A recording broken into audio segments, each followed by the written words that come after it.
I feel like you and I are kind of fans of the aesthetics of wargaming. It has to look good. Your miniatures, the table has to look good, right? You'd agree? Oh, yeah, I mean, I would rather have a table that looked good with reasonably painted miniatures and spend all day getting the rules wrong and rolling ones. Well, that's part of the course for you, isn't it? Yeah, ones are always a thing. But yeah, that's... And setting up the table, probably spend more time... Not more time setting up the table than playing, but it's worth spending time setting up the table to get it looking representative of what you actually want. It doesn't have to be complicated. You might be playing in the Sudan. Yeah. But it needs to look like as close to the Sudan as is possible. Then it's just a brown map. Yeah, I think that's the key. I've had a lot of games where I don't want to talk this kind of approach down, given I think it's done the wargaming community well for about 50 years. But a bit of cloth, a bit of felt on the table, and it's not the most inspiring thing to play on. Right? No, that's the thing, isn't it? I think you can get from the hobby what you want. If you want to move miniatures around, roll dice, play the tactics and the rules, and you're not bothered about the visual necessarily, that's your hobby, that's fine. Yeah. If you want to just buy some pre-paint MDF buildings from, I guess you can't buy it from them anymore, but some foreground, which were never meant to be pre-painted, were only pre-undercoated, and just put them on the table and have a generic looking table, you can do that. Or you can add a garden to the building and suddenly it looks like an actual building. So that's interesting because I know that from speaking to you, you and I both really like painting the miniatures. And I know for me, when I'm wargaming, the thing I really, really like is the start of the game when I line up all my pretty minis that I've spent a long time painting. And they're all there. I can see them all on the table. And that is the moment when I think this is the peak of the hobby for me, right? So you also like painting your minis. Yeah. Is that the same for you? Or do you like other aspects of The it? peak of the hobby for me is probably just after we've lined up all the minis, or if we're playing a game where we don't have to line up all the minis. But it's when they've moved around a bit and you get down to eye level and say it's Normandy for the sake of argument, you're trying to find line of sight from a pier to a panther, you're going to lose. And then you get down to eye level and you're trying to view this panther through a gap in a hedge across up a sunken lane or something, and you're like, right, that looks like a photo I've seen in the book. That is peak hobby for me. And then you roll a 1 and your pier gets machine gunned down next turn. I don't care. That is the peak hobby bit for me, when you look down and you're like, yeah, that is... Or at smaller scales, it could be when you've got a division of 6mm French moving through a built-up area, and you're like, oh yeah, that looks like the woodcut or the painting from the time. That's when it really... Yeah, I think that thing you talk about the pier and the panther, it's just so evocative, and actually that is why I think we wargame is that kind of thing. It's not about really necessarily... I say that I don't care about winning. I actually really quite do care about winning, but it has to look good. I'm not just gonna play just for the joy of winning, because that is not fulfilling enough for me. I like it to look... No, there's other games and ways of playing that come around with. If I was more about winning, I quite like board gaming. I might play a board game and then I'm more into the mechanics and the winning than I am the visuals, or whatever, because that's the purpose of the... I also like pretty board games, but yeah, I think it has to be the visuals of it. Otherwise, why bother painting? Why bother looking up what RAL number it matches Dunkelgelb in 1943 after they changed the base from oil to petrol, or whatever it is, and what yellow it should be, and then be like, MDF house. Yeah. Plain MDF house. What? Why did you spend all that time getting the panther right? Yeah. To put it next to something that is a generic box. So you saying then that the terrain and the minis are of kind of equal importance in how they look? They're the same. It's funny because we call one terrain and one minis. The terrain is also a mini. That house is a miniature. So painted. I appreciate at the same time sometimes. Oh, somebody wants to do. You want to do a campaign. You start next week and you need 15 houses. Because you realise, I haven't done them yet. They're not going to all look like architectural masterpieces. But you lay them out right, you set them with a few trees or got a bit of curtilage around them. And then they kind of blend and the table looks right. Right, not everything has to be, not every miniature has to have perfect highlights, perfect blending and the eyes painted. Yeah. I mean, because I was thinking about this, and I genuinely think that if you're going to skimp on one of those processes, it's probably the minis you should cut corners on, actually, because I take your point about if you've got to get 15 houses done, but if you've got the time, the table itself is what people will see, and the miniatures form just a part of that whole vista. Yeah. And that's the bit I think that actually really elevates the game. Yeah, I mean, if you're doing, say Napoleonics, because there's a lot of figures involved there, everyone says, do faces and bases. Make the faces and bases look good. Or some key part of the uniform. Well, do your terrain the same way. Make faces and bases, equate that to trees and buildings. Have nice trees or nice roads and build just key points. And you're like, okay, well, that looks nice, even if other bits are a little bit, okay, it's just a felt mat and I'll put some stuff on it or whatever. There's definitely ways of cutting corners without making it look like you cut corners. They can actually just be hidden with a bit of clump foliage. Or niching. Yeah, they do kind of hide 1,000 sins, really, don't they? A little clump foliage and what have you. Yeah. Enjoy that, yeah.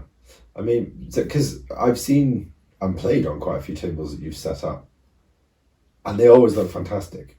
And what I really like about them is there is no, at least I don't think anyway, any idea in your mind when you're setting them up about, I don't know how to put this. Rules. Yeah, well, exactly. It's not about how can we have the absolute best game, what's going to be the fairest way of laying this out.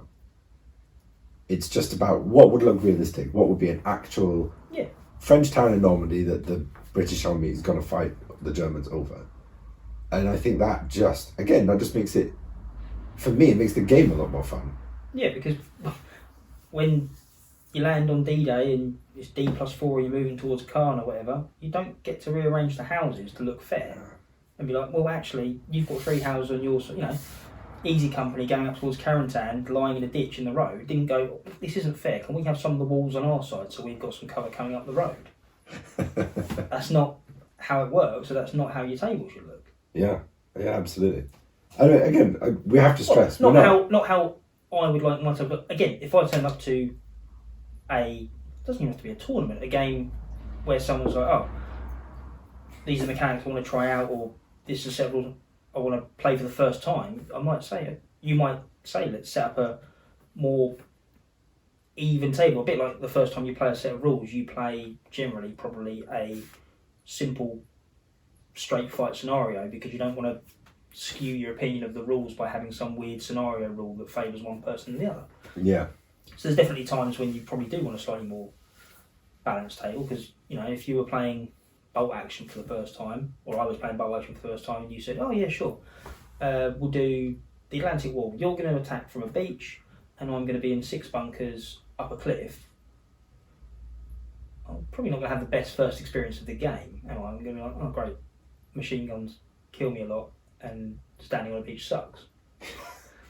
Yeah, you really get that true Normandy experience though, yeah. It's a good learning curve. But if we've played loads of games together and we're like, let's do a themed series of battles, and I'm going to want to be the guy on the beach coming up the thing because it looks cool and it makes sense. I'm glad you said that because that is the plan going forward on here, on this channel, possibly even on this table, is to have a series of themed Normandy battles. And I mean, I don't think I've told you this, but I'm kind of relying on you to set up those tables because you do set up the nicest tables I've played on. So I hope you're up for that. But Yeah. I definitely, yeah. I mean, I was going to say before, I think we should stress we're not actually ragging on anyone that doesn't place this much value or emphasis on them. No it's just this is what we like. Yeah. Makes no difference to me whether someone's vegetarian, vegan, or eats meat. It doesn't stop me eating a burger, does it? So if someone wants to play a table on their way, and if someone says, "Oh, do you want to play a game?" and they've set the table up and provided all the minis and that, how rude would it be to say, "This looks shit," or "Not very good"? That's like going around someone's house, being offered dinner and throwing it on the floor. And I didn't cook it that way. Rude, you know. There's got to be a social contract there still. But 100%. Because if I'm putting it on, I know what I would like to see from a game or from a table. I mean, I have had very good games. Even we had a game at the club, the Sudan, and it was I mean, what even would you call that? It was like a dust sheet or something. Yeah, but and then some felt rivers, and it was a really good, fun game. That's also working within the parameters of there's 3 hours of club time. Exactly. It's a 12 or 9 or 12 foot by 6 foot table. Yeah, you've got to fill it somehow. That you've got to do, and you've got to get it out as quickly as possible. You've got to put it away before the caretaker comes and locks you in for the night. You've got to work within your parameters, you know, what you're doing. So, and it didn't take away from the enjoyment of the game. No. My Fuzzy Wuzzy still got shot. But if I planned, or we planned that game, or a game similar, somewhere, like I say it was here, whether it was on the channel or not, and we had, like, okay, we've got a day to do this, then your expectations of what you can set up the night before or in the morning would be very different. Yeah, I think that's a very good point. I think actually that is an excellent point. And one thing I wonder then is actually, do we as wargamers, I don't know who I'm counting in the we there, whether it's just you and I or other people, but big games, there's a kind of obsession with big games, putting on big games, usually Napoleonics. I don't get it. Well, I'd like to play in one. I don't want to put one on. This idea of maxing out everything, and then not having enough time to do it. I think. Well, so that was the point I was going to make. If you decide you're not going to go for a big game, you're going to do your normal size game over a longer period and really take time to set it all up. I mean that's probably more fun when possible. When I play games, when we play games, you know, when I play games with other people that have appeared on different channels, we're playing for 6 hours. Not actually playing for 6 hours, you know, could, you know, might stop to argue over whether that dice was cocked or not, or even if I'm playing in a local shop, which luckily is very open very late on a Friday, we might set up a game at 7, and luckily because the owner doesn't mind, we might be there till 1 a.m. A game until 12. That's 4 or 5 hours to play a game. I don't want to rush through the game, so it doesn't matter if it takes sometimes an hour and a half with distractions, to set the table up. That's fine, and then you don't have to fill it with troops. You can move around and enjoy the scenery, I guess. Yeah. But yeah, I don't.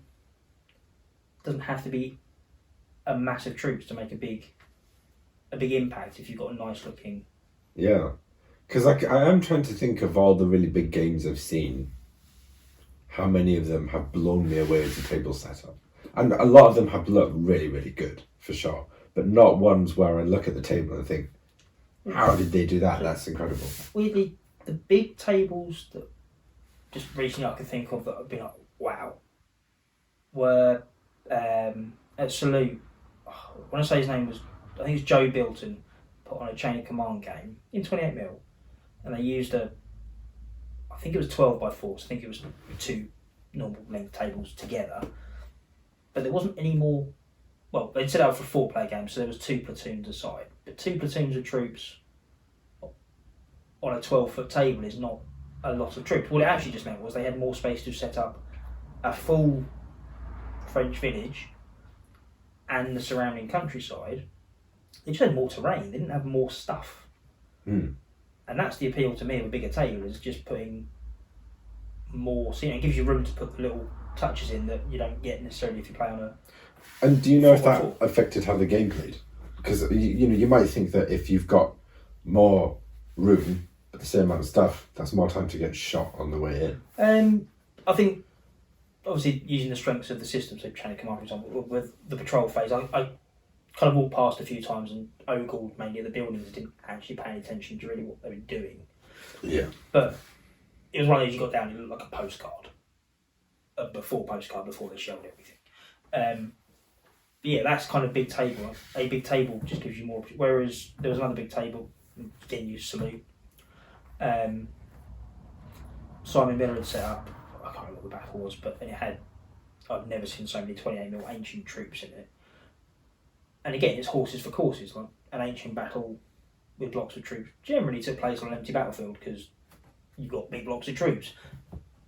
And whilst the amount of figures was impressive, and they were all really nicely painted as well, which helps, I kept going back to the Normandy table to have a look at another detail because just knows the stained glass windows in the church or wherever it was, or the details of it. Whereas the other one I go, the troops have moved forward. Yeah, see, that's something as well. I wonder about whether you and I have a sort of inbuilt prejudice because we both we play lots of periods, but I know we both really like the Second World War, and there is more scope for doing the really nice. I think also there's tables more visuals to go. It's more obvious if it's close to accurate because there's films, there's photos, there's so much stuff. Well, you can. I backed to Kickstarter the other day for 3D. It's only coffee. Where the guy had done the buildings from his village. Is it Neufmarch? My French is not great. Somewhere near Le Mans. And they're the buildings from his village that date back to, he said, about 1850 something. Wow. And then going forward, they're the buildings that are there now. Well, they were there during World War II, so they are the buildings. There's tables that people have done recently of Arnhem using almost perfect copies of. Oh, the Lardies one. That was. Oh, that was so nice. It's like, that's easier, isn't it? I think, or easier and not easier because at the same time, it's a bit like button counting maybe, which I don't have a problem with personally. Of the information's all there, but then there's also a lot of information there, and sometimes you're like, maybe you're looking at too many pictures and you're never going to get this right, or it doesn't look as good as it could. But yeah, because it's a bit of a segue. I know that Eddie Izzard, he put money in to this sort of model railway. Yeah. So you've seen this, right? It's like the Bexhill? Yeah, Bexhill. It's where his hometown, isn't it? Yeah. And when I saw the interview with the guys that built it for him, they did say there were some places where they had to compromise because actually building a town from a town plan and from photographs is never going to allow you to get 100% there. Yeah, I think you have to. But ultimately, who is going to know? No, it's a bit like doing French buildings with Stella Artois or Cinzano on the side, isn't it? They didn't all have it on the side, funnily enough. But if you have it on the table, or someone can look at it and go, "Oh, that's a French." Yeah. It's a caricature almost. You have to caricature. Well, yes. Capture the essence. That's very interesting that you put that because that was so when I was bandying around ideas that we could chat about. One of the things I was thinking was about the influence of wargaming on culture and vice versa in terms of how do we perceive the Second World War and other conflicts. And it is, I think, exactly what you said. Everyone has an idea of what it looks like, and Normandy is always a building with an advert on the side. It's no different to, like you said, model railways and doing that chocolate box 1920s countryside single branchway on a sleepy, of a sleepy village where one or two. That is like the quintessential British railway. Well, funnily enough, not many railways look like that. Not many villages look like that, and the railways didn't operate that way. But if someone sees it, they're like, "Oh yeah, that's Great Western country terminus in Cornwall." because it just instantly evocative. captures that thing. And I think some places are easier to do that than others. It's quite easy if you put log cabins and mud. People go, "Oh, it's Eastern Front." Again, not actually necessarily how a lot of it looked, but also instant recognition and probably how a fair bit looked. Yeah. Yeah. But it's interesting now talking about this actually, because it's made me realise that when I was thinking about this topic, I was only thinking about primarily the Second World War, which is quite interesting. And when you mentioned the ancients, it did make me realise that was a bit of an issue, and that an ancient battlefield generally is a lot more sparse. Yeah, I think you can pick key things, can't you? I think with ancients, if you want to do obviously a specific battle, you probably have to pick a key feature. Other periods is a lot easier. If you see snake fencing on the table, you're like, oh, well, it's the ACW. Yeah. You can just cover it in snake fencing, and people are like, oh, I'm there. So what do you say then? So we've agreed that actually, for the wargaming that we like to do, the terrain, the table is more important. The quality of that is more important than the quality of your paint job on your minis. For ancients and battles where it's going to be a big open field, is that then flipped? Maybe actually, because I think if you think about it, we've said lots of scenery with a platoon of troops in for World War II is probably our level of gaming, and that's what. But I guess if you flip it to ancients, what's impressive and what was impressive about the game at Saluton is seeing. I mean, you had like 120 figures in a pipe block. Oh. I don't think I've painted 120 World War II figures. Suddenly that becomes the thing that sells it and the impressive thing. Again, actually, probably not the individual paint jobs. It's okay. Well, we haven't got a building style or bocage to set where we are. But if I put 120 people in a phalanx, you go, oh, yeah, they're Macedonians. Yeah. I mean, I would be blown away by a phalanx of 120 minis. Probably been poking my eye out, to be honest. But yeah, I think maybe that becomes the defining feature or distinguishing feature, maybe. So I guess it comes down as the tables get less naval battles. If you're playing a naval battle, funnily enough, it's not very easy to make the table look interesting, other than having a nice looking map. So the selling point of what is it? It could be the camouflage on the ships. It could be the tactics. A slightly different animal maybe, but the focus certainly shifts from the table. The table then just becomes something you're playing on. Like there's no interaction between the table and the.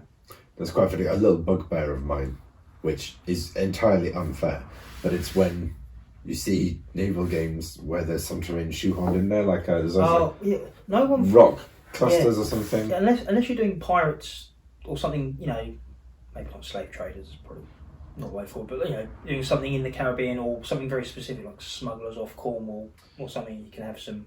Yeah. That would be fun. You can do a beach. Anyway, you could, unless it's something very specific. What you've actually done is shoehorned an island in to put some terrain to just make a line of sight block or something. But you shoehorned in, it shouldn't be there, probably. Yeah. Because funny enough, ships like fighting in the open sea because there's less things to hit. Yeah, especially if you're a big Second World War battleship with a turning circle the size of low Earth orbit. Or you just stay in the field, but then you're playing a different game, aren't you? You're not playing a naval game, you're actually playing an aerial game, and the battleship's now just a target in a field, which would probably be quite a fun table to make as well, because you could have the whole thing this high, and then the field is the thing and the heads. But yeah, that's a different game. But yeah, I think the focus changes with the period or the style of game, probably. Yeah, I think it's interesting. Again, like I said, I'd not even really considered it until you mentioned ancients, and I realised I'm ignoring a massive facet of the game. Game size as well, probably, because I guess if you play Gangs of Rome, which I quite enjoy, well, suddenly the terrain becomes one. It's interactive. I think that's a slightly different thing, isn't it? Like with Gangs of Rome or even Necromunda or Carnivale, where the terrain becomes a massively interactive thing, where they're trying to think. Then that's a different kettle of fish to an ancient battle, because now the terrain is selling where it is. Because a guy in a toga could be anywhere from X date to X date. If you've got, we know it shouldn't be white marble, but if you've got white marble painted buildings, oh yeah, it's Rome. Yeah. So I think maybe but that's the game is a different thing. The terrain is actually part of the game for that. I mean, you mentioned Necromunda there. That actually makes me think of another point about terrain. Is what are your thoughts on how terrain matters to different age groups? Because I know when I was a teenager playing 40k, it was Pringles tubs and... I don't say Pringles tubs, books and biscuit tins. You pretty much. Not just that, I would go out market and when we buy something like a new TV, and there was that... Oh, no, polystyrene the in there. polystyrene forts or the cardboard forts. And what fort? No one's ever seen a fort that looks like that. No, but this one, it was slightly curved. You could pretend it was a big concrete wall to keep the Tyranids out or something. Yeah, I think your taste probably change over these things. Yeah, because when I was a young teen and we were playing 40k, we did build some terrain, and it was bad. It was paint straight on polyester, but that was, and I guess it didn't matter as much then. Then I guess because I think the lore or the theme of what was going on was probably the overriding thing. I mean, is this the problem? Is our problem that actually we're now too old to have an imagination, and now we need the table to look good because we can't fill in those blanks? That might be it. That could be, that might be a thing. We've just what was happy to say. Oh yeah, that cardboard box is actually an imperial wall with no, it's a cardboard box. Yeah. Maybe now I'm just too literal. Yeah. to make most of household items on the table. Yeah, I like to think that I've always had standards, but when I think back to it, no. I mean, actually, the interesting thing with Games Workshop back then was I remember buying my Imperial Guard Start Collecting box, and it had terrain in it. It had a little ruin. It had the standard corner ruin. Yeah. Yeah. And they all had that little ruin in there, which I think was... I based mine up and added some rubble. Yeah, but see, you've always had high standards, I think. And the plastic jungle trees. Oh, of course, yeah. Plastic jungle trees, which actually, if you paint them now, still don't look that bad. Can you even get them anymore?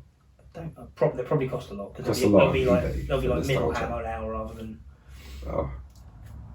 Yeah, forget the old world Games Workshop, bring back the plastic jungle trees. Well, and the cardboard ruins from the 3rd edition or 2nd edition 40k starter set. Yeah. But that gave you a lot of terrain, which is interesting because they clearly wanted you to fill the table with terrain. Yeah, I mean, I look, I still really like the 40k setting and the minis. I think the minis are absolutely gorgeous, and I keep looking at them and thinking, should I buy some? And in the end, I don't. But I guess my point is that I look at a lot of the tables when I see people play, and bearing in mind what we've just said, I look at them and think those miniatures deserve so much better than a lot of these tables look. And that sounds horrible. Like I'm slamming them. I think it's harder to set up a really cool table for 40k because. Well, I think from what I understand the rules, the terrain is actually kind of key in the rules. About windows and it tells you in the rules you need to have at least this in the middle and something here and here. I think. Yeah. So there is less scope for doing what you want. It's because I think the terrain becomes part of the game balancing. Is my understanding. Because of the way certainly it's working, that's GW trying to stop someone having the turn 1 firing line alpha strike, so the terrain becomes part of the making sure everyone has a chance to do, because the armies, you play World War II, okay, yes, you might have Soviets have lots of artillery, mostly sometimes, and the Germans might have or not have more armoured infantry, because that's a fallacy, but might use their armoured infantry in a certain way that the British aren't, but actually the differences between the armies, a bloke with a gun and a bloke with a gun, and the Russians maybe a less well trained bloke with a gun until like 43. But you don't have that massive swing of fighting styles that maybe need the terrain to give the close combat army a chance to get close enough. It's just, well, this is what there was. So I think they're trying to solve a different a different aspect of it with how they want people to use terrain. At the same time, I've seen some very cool looking 40k tables, but that's where people then weren't bothered about how it worked with the rules. They just made something look cool. So which I think it's an interesting mindset to adopt for 40k, because it is so inculcated into it that you have the terrain balance it, I think. Yeah, I think there's a few channels out there that are watching it again. You can tell they're part, because they're not playing in a local club or whatever. They're like, okay, this is the way I want to play 40k, and it's maybe more heavily themed, so the tables can be heavily themed in the same way. Yeah. I guess going back to Normandy is heavily themed, but bocage, buildings, ruined towns, narrow roads. It's very heavily themed because that's how geography works. But I can think of a couple of 40k channels that I did used to watch that did always have really nice looking tables. And I guess there's the unlimited scope then of this is alien worlds. You can you can make some do whatever you want. Going back to 3D drinking, the stuff that's out there now for making really out there tables that aren't just right angle ruins and this, that and the other. Real alien worlds. The amount of stuff you can find now for if you're doing Tyranids because they're new, and you wanted some really wacky stuff that you could paint with glow in the dark paint or UV paint and then play with a black light. You could do that now. It'd be a lot easier rather than having to, literally a mate messaged me earlier saying, I'm going to pay £7 for an STL for a hill. And I replied with, it's a hill, you can knock one up from phone. He's like, I can't knock one up from phone while I'm at work though. I can print the hill and I can rescale it unlimited times. He's like, for £7, how much time do I want to faff around with a hill when I could be painting? And I was like, that's a fair point. Yeah. And I guess a hill is a hill. Yeah. It's any scale. It baffled me to be honest. Like, why wouldn't you just knock it out of? But then would you not have a table where every hill is the same? Yeah, I think for £7 you got For £7. a few different files. I guess you could scale it up, scale it down, scale it long ways down. Oh, I suppose you got to stick extra rocks. You can add. It's a base you can add to. Yeah. Same as a lot of the buildings that you buy. Well, or print, but MDF buildings. Stick a texture on them. I mean stick paper tiles on them. Lots of places actually now sell the paper tiles as an extra add-on. I know Charlie Foxtrot do. I think Sarissa do tile sheets as well. Yeah. So even they and foreground. They always said their buildings are pre-undercoated, not pre-painted. And you can add stuff to it. And I guess it's the same with any bought terrain or any 3D printed hills. Yeah, add rocks, trees, whatever. Yeah, it makes me think of those really lovely tables you see where the actual table itself is sculpted.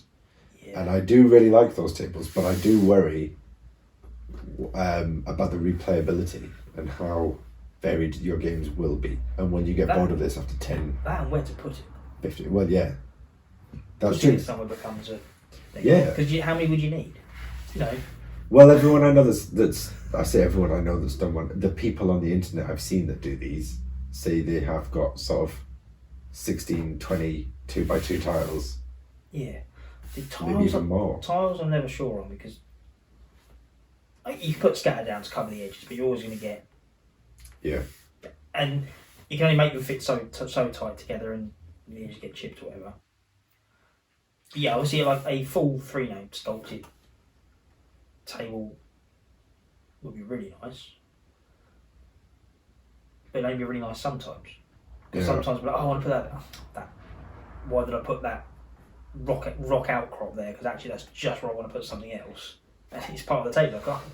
I get fed up with trying to find the sniper behind the same rock outcrop. Yeah, that's a good point. Because actually, do you know the channel Zop? Yeah.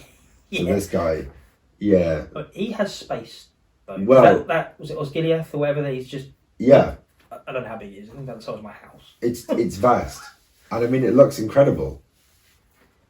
Because to be honest, I only watch his channel for the Middle Earth content. Yeah.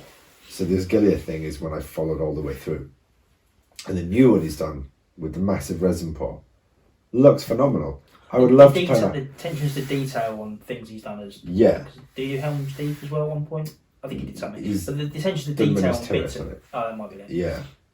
But it's when you said that about finding the sniper in the same place. I wonder if when you make a table like that, do you find bits in it? Do you think, I wish I'd not done that, but it's too late now because I wish I'd left all the rubblers on bases that I could add and remove because actually sometimes it's a little bit annoying. Yeah. Every time I try and attack in that building, the models fall over because there's a big stone there that knocks the base. Yeah. Because to be honest, I've not really considered that because I've been so blown away by how good it looks. It's one of the things you'd like to go and see it, wouldn't you? Yeah. Having a game on that would be phenomenal. But I do wonder if how many times could you have a game on that? It's no different to that Gallipoli, diorama is the right word, museum piece that the Perry. Oh, for Peter Jackson. Peter Jackson. Yeah. One, I'd need to be suspended from the ceiling or we'd have to wear fluffy boots or something so we didn't damage it to play on it. But how many times would you want to play on it? Yeah. 3, 4? Once each way? Obviously there was a lot of space. You could probably game on segments of it because it was large. But you can only go up the same hill so many times and you might be like, fed up attacking up the hill now. Yeah. Because I mean... Actually, going back to Zop, I think he just moved to New Zealand recently and he did a new table where he's going to have some of it is sculpted and some of it is movable. The thing with sculpted is water. The amount of times I look at water mills, whether it's the Sarissa one and whether it's for fantasy, I just want to fit a water mill into a game somewhere. I don't care if it's War of the Roses, they're probably a bit early for that. Whether it's a fantasy game, Burrows and Barrows or whatever, I just want a water mill because they're just so evocative, I think. But how do you put it in the table? Yeah. It needs to go in the table, and then I've got to build a table around a water mill, and then once you play with it twice, you're like, I'm fed up with the water mill now. Yeah. It's one of those things. Water features are I think the hardest thing to do.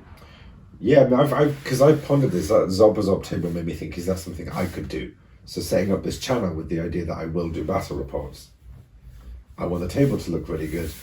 But I thought about having not so much tiles, but say a 6x4 table in 2 3-4x4. But I think I'd bring maybe 3, and then you can rearrange. But then I think so you could have in theory a section that could slot into the middle or on an end that had water within it.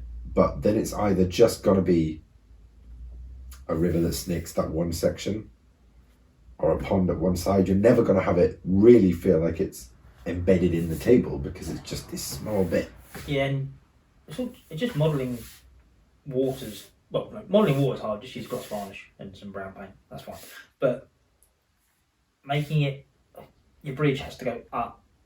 Bridges do go up because I will, but it has to go up too far and it looks odd, or you want to have, you see the videos or pictures of German assault troops going across in like dinghies across and then going up the bank. There's no bank to go up. You can't do the cover, and your banks are not only higher than the river, which is fine because you've got a little dome each side or tube each side, but your banks are also higher than the ground around them, and it always looks hard to do. I always think that bit looks like more like a canal edge or something. Yeah. Because I've seen really good water effects where the water looks really deep, but it's not. It's like a couple of mil, but it's just the way you paint it. It looks Yeah, that's doable. That's very just impressive. But it's, as you say, how do you bed that into the table in a natural way? That's where I think it's hard. I think it's almost easier to do. I've seen building probably more ditches with a stream at the bottom, because actually what you've actually really got is a very small drop in the table, which isn't really there because you've covered it up with foliage on either side of that. So actually it becomes more like a hedge, but we know there's a stream in it. That's easier, I think, to model convincingly, because you can just have you can even say, when troops are on it or in it, they almost disappear from the table for a bit because they've there's ditches around here.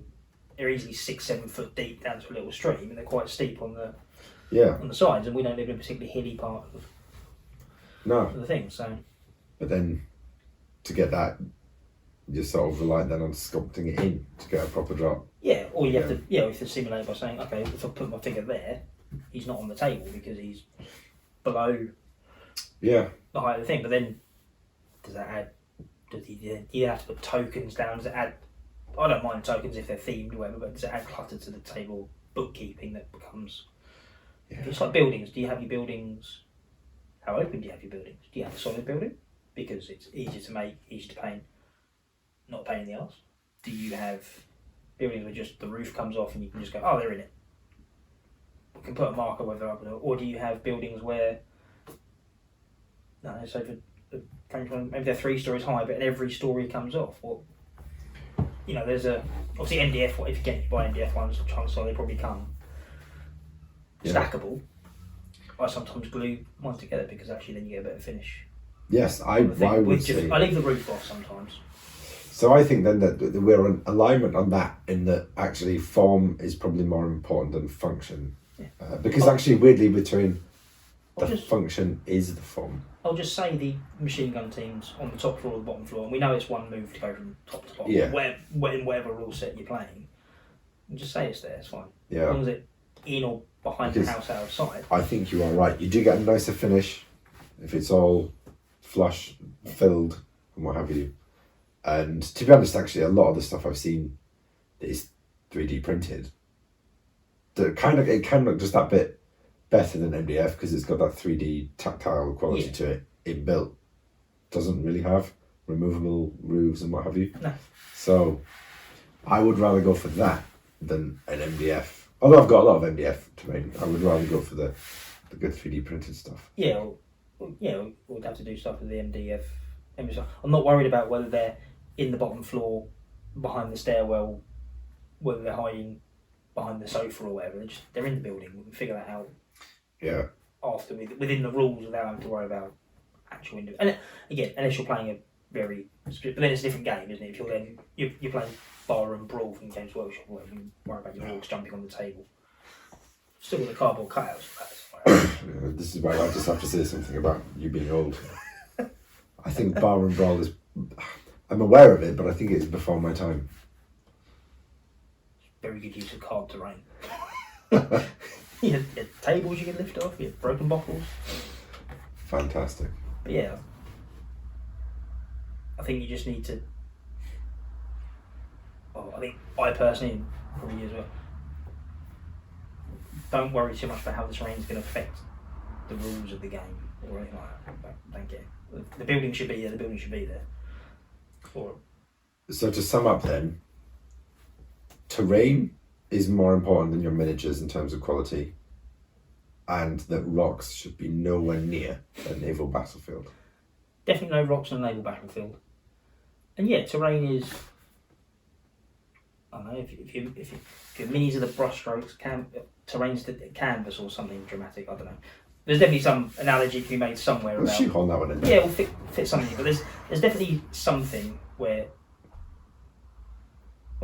a mini looks better standing, on a great table than it does standing on an empty table, isn't it? So yeah. Otherwise, what would be? Otherwise, we'd just play with pen and paper and draw 2D things out. Yeah. Nothing wrong with hex and counter war games and a few of them, but that's a different thing. So then you just play that. And on that note, we're going to end it there. Well, thank you very much, Robin. That's all right. That's been illuminating. This is where I found out that it stopped recording. I hope half it an did hour ago. record because we were going quite a while.